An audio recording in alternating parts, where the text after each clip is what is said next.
No matter how lonely you feel or how unloved you think you are loved.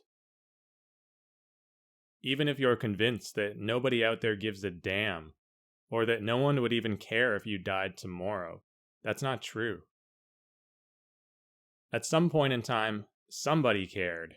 Whether that was your mother or father, a sibling or other relative, a friend, or a significant other. Everyone has had someone who loved them at one point. You wouldn't have survived as a helpless infant otherwise, so you wouldn't be here today if this weren't the case. I believe that it is a lack of love in the world that is the biggest underlying cause of suffering. It's the absence of love that enables horrific acts like war and murder, rape and pedophilia. Anyone who felt truly loved and accepted could never commit such atrocities. These people are in deep, dark pain and desperately need to be healed. But the good news is that love is always there, because in its purest form, it is unconditional. It is the recognition of oneness, that everything is fundamentally interconnected and all is part of the whole. It is the life force that gives rise to all form. It makes the plants grow and keeps your heart beating. On an energetic level, this universal love is just another frequency, and so it's something that is always available to tune into. In other words, capital L love is sort of like the sun. It is always there, perpetually shining. It's just sometimes hidden behind clouds. And if that all sounds like a load of gobbledygook, or if you feel totally disconnected and in a state of despair right now, let me share a little story with you.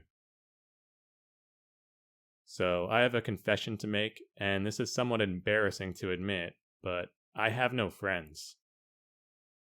Like, there was no one in my phone contacts who I really talk to or ever hang out with anymore, nor do I keep in touch with old friends through social media or anything like that. I've had friends before, of course, but with all of them, we eventually grew apart, or the friendships otherwise fell by the wayside. It honestly feels sometimes like I'm cursed in this one area of my life.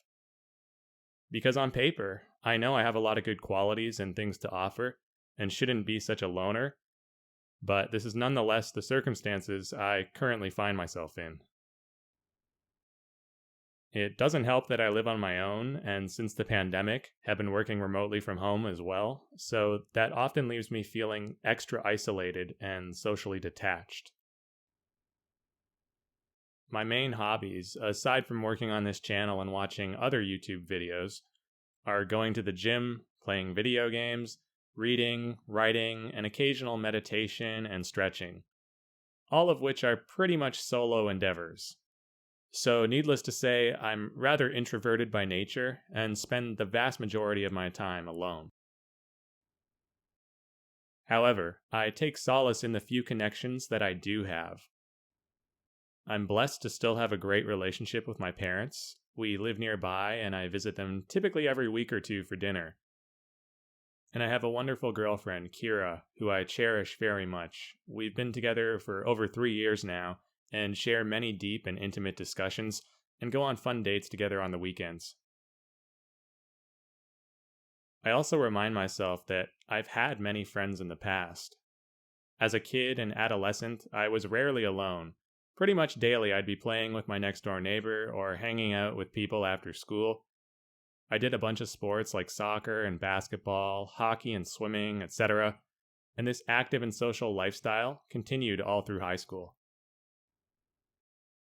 Then, in university, I was either living in residence surrounded by peers and classmates, or sharing a rented house near campus with a few buddies, and we'd go out partying multiple times per week. It was only in my 30s that things really began to slow down, as people moved away, got married, and started families. But even then, until meeting my current partner, I was pretty much playing the field, so to speak, as a single guy for over a decade. So, dating and various flings helped fill up my otherwise empty social life. Although in retrospect, this probably came back to bite me in the long run since it meant neglecting male friendships in exchange for chasing girls. But anyway, I do take a degree of comfort in the fact that I've had dozens of friends throughout my life, and no doubt more will be on their way again, sooner or later. To that end, an affirmation I started using is this: I have friends, we just haven't met yet.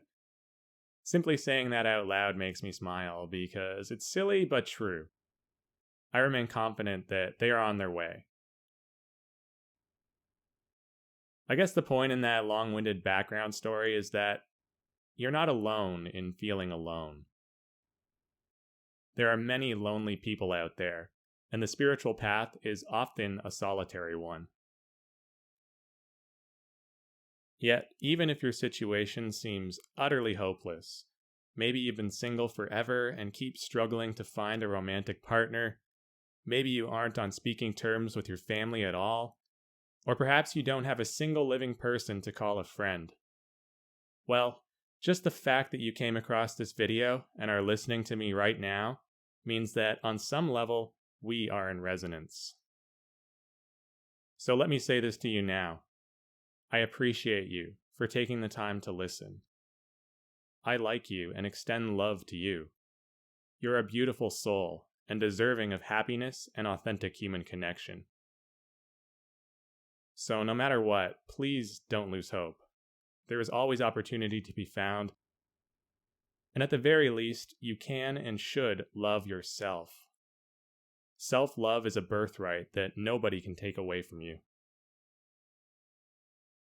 Also, trust that you have value to bring and a reason for being here, or you wouldn't have been born into this world, period.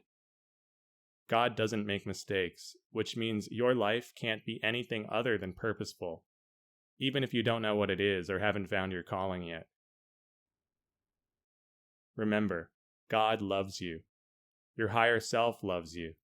Your spirit guides and/or guardian angels love you. Jesus and Buddha love you. Pick any or all of the above, whatever resonates.